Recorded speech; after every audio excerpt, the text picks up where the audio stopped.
Oi, eu sou o Chamal e seja muito bem-vindo ao meu canal. Se você é novo aqui, eu peço que você se inscreva aí no canal clicando no botão vermelho que tá aí abaixo e também ative o sininho, o bendito sininho, porque assim, toda vez que eu postar um vídeo novo, o YouTube vai lá e te notifica. Talvez ele não envie notificação. Então me siga lá nas minhas redes sociais, que são essas que estão aparecendo na tela, que eu não posso falar o nome, porque se eu falar o nome o YouTube corta o alcance. Mas me siga lá, porque lá eu sempre posto quando sai um vídeo novo. Então mesmo que você não receba a notificação aqui no YouTube, eu aviso lá e você pode vir aqui consumir um conteúdo de qualidade.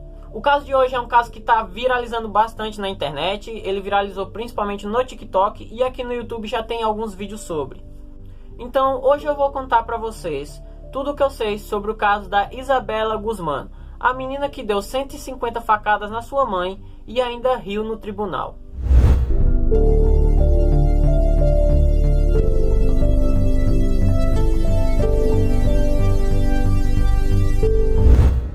Isabela Yumi Guzmán nasceu em junho de 1995 e vivia em Aurora, no Colorado, que fica nos Estados Unidos.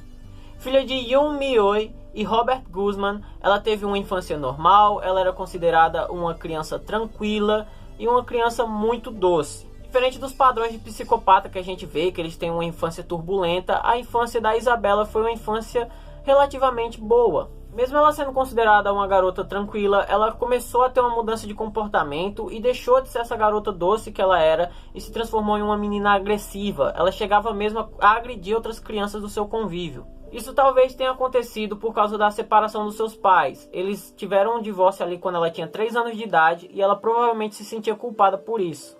Então, por causa dessa culpa, ela mudou de comportamento totalmente e se transformou em outra pessoa.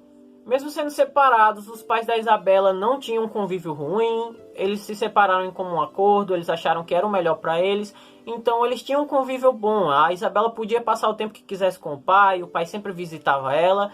Então a vida dela era relativamente normal, sabe? Não tinha atrito entre o pai e a mãe dela. Mas mesmo assim, a Isabela, ela mantinha esse comportamento ruim.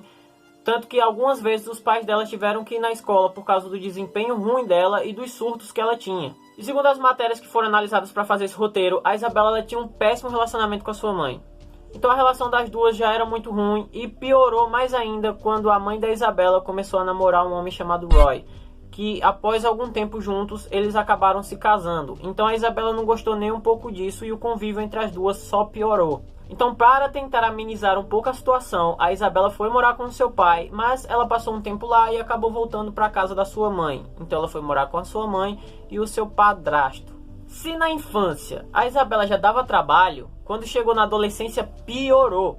Ela largou a escola, ela não queria mais saber de nada, sabe? Ela vivia andando no mundo, ela sumia de casa, passava vários dias fora sem dar satisfação. Quando chegava, discutia com a mãe. A sua mãe, ela dava conselhos para que ela voltasse a estudar, mas ela não ouvia. Então, quando a Isabela chegou nos 18 anos, além de brigar direto com a sua mãe, ela começou a cuspir na sua mãe e a ameaçar ela.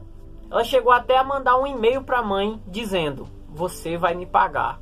Então era como se a mãe da Isabela fosse sua pior inimiga no mundo. Então no dia 28 de outubro, as duas tiveram uma briga muito feia. Então a mãe da Isabela, sem aguentar mais, chamou a polícia. A polícia foi até o local, conversou com as duas, mas como ninguém tinha sido agredido fisicamente, eles resolveram que não ia ter o que fazer ali, sabe? Era uma briga entre uma mãe e uma filha, então eles não podiam se meter no meio. Então o máximo que eles fizeram foi conversar com a Isabela, explicar que se ela continuasse com esse comportamento, como ela já tinha 18 anos, a mãe dela poderia expulsar ela de casa e não ia dar nada para a mãe dela, e ela ia ter que ficar no meio da rua, se ela não tivesse para onde ir. Então após essa conversa, eles foram embora e acharam que estava resolvido ali o problema. Mais tarde, no mesmo dia, após chegar do trabalho, a Yumi, a mãe da Isabela, foi tomar um banho. E quando ela chegou lá no banheiro, o Ryan começou a escutar gritos de socorro.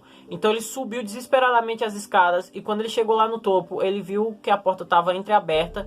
E olhando para dentro do banheiro, ele viu que a Isabela estava com a Yumi. Então o Ryan correu até a porta do banheiro, tentou abrir ela, mas a Isabela conseguiu prender e trancar a porta para que o Ryan não entrasse. Então ele ficou desesperado, gritando, chamando a Isabela, chamando a Yumi, batendo na porta, mas nada aconteceu. Após um tempo, ele viu sangue escorrendo por debaixo da porta. Imediatamente ele chamou a polícia e o resgate e ficou esperando ali eles chegarem para ver o que ele podia fazer, para ver se arrombava a porta ou alguma coisa do tipo. Então, após acionar a polícia, o resgate, a porta finalmente se abriu e a Isabela saiu de lá toda ensanguentada. Ela passou pelo Ryan como se nada tivesse acontecido e foi embora. Quando o socorro chegou, não tinha mais o que ser feito. A Yumi já estava morta. Ela recebeu 150 golpes de um objeto perfurante, que provavelmente era uma faca. E 79 desses golpes foram no rosto. Além disso, ela também foi agredida com um objeto de madeira, que era um taco de beisebol que foi encontrado no banheiro. Então o que esse crime demonstra é que a Isabela, ela odiava muito a sua mãe. Ela tinha que sentir um ódio muito forte para fazer uma coisa dessa. Agredir tantas vezes, porque 79 golpes apenas na cabeça e no rosto é surreal, velho. É surreal uma situação dessa. Então, após esse acontecimento, o pai da Isabela, o Robert, foi notificado e ele se prontificou a ajudar no que fosse possível. Ele falou que depois da conversa que a polícia teve com a Isabela, ela parecia bem mais tranquila e que durante aquele dia não teve nenhuma confusão. Ele mesmo chegou a conversar com a Isabela, então ele viu que ela estava melhor. Ele achou que ela ia ter uma melhora, que ela ia voltar a estudar talvez, que ela ia mudar, sabe? Ela não ia mais ficar brigando com a sua mãe. Então isso foi o que o pai da Isabela falou. Voltando para Isabela, após sair de casa, ela foi até um supermercado para se limpar. Chegando lá, ela disse que tinha sofrido abuso sexual do seu pai e que queria fugir, que não queria mais que ele encontrasse ela, que só queria ter uma vida nova e queria recomeçar. Então ela pediu que eles não denunciassem ela, não dissessem nada sobre ela estar ensanguentada, para que evitasse do seu pai descobrir que ela estava lá e dele ir atrás dela. Mas mesmo assim, a polícia recebeu uma denúncia anônima dizendo que tinha um carro bastante suspeito no estacionamento do supermercado e que tinha algo que parecia um corpo dentro, ou que poderia ser até o próprio agressor da menina, da Isabela, né? Que eles não sabiam que era Isabela, mas da menina que chegou ensanguentada. Então a polícia foi até o local. Então quando a polícia chegou no local, eles encontraram a Isabela próxima a alguns arbustos. Ela tentou meter o louco, dizer que não era ela, que era outra pessoa, que ela só era parecida. Mas a polícia não acreditou, é óbvio. Eles encontraram a sacola que estava com as roupas que ela tinha usado, que estavam todas ensanguentadas. Então a Isabela foi pega 16 horas após ter matado a sua mãe.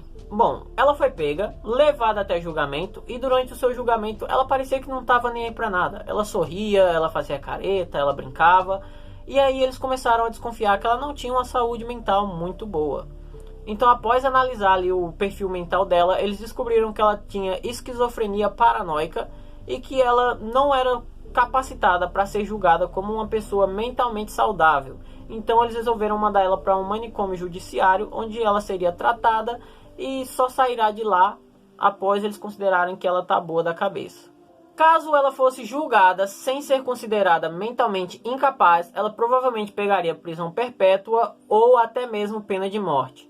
Como eu disse no início desse vídeo, esse caso ganhou bastante repercussão no TikTok, onde tinha pessoas endeusando a garota pelo que ela fez, sabe? Eram umas coisas muito esquisitas. Mas principalmente era tudo por causa dela estar rindo no seu julgamento e as pessoas colocaram esses vídeos aí dela e fez bastante sucesso por lá. Hoje em dia, a Isabela está com 25 anos e ela ainda está lá internada no hospital psiquiátrico. Esse foi o caso de hoje, eu espero que vocês tenham gostado. Se você gostou, se inscreva aí no canal, compartilha com seus amigos, me siga nas minhas redes sociais, dá uma lida aí na descrição que tem todos os canais parceiros aqui. O roteiro desse vídeo foi feito pela Gianni, a Blood Moon, então se você quer comprar um roteiro, você aí que tem um canal no YouTube, o contato dela tá aí na descrição. Então é isso, até a próxima e tchau!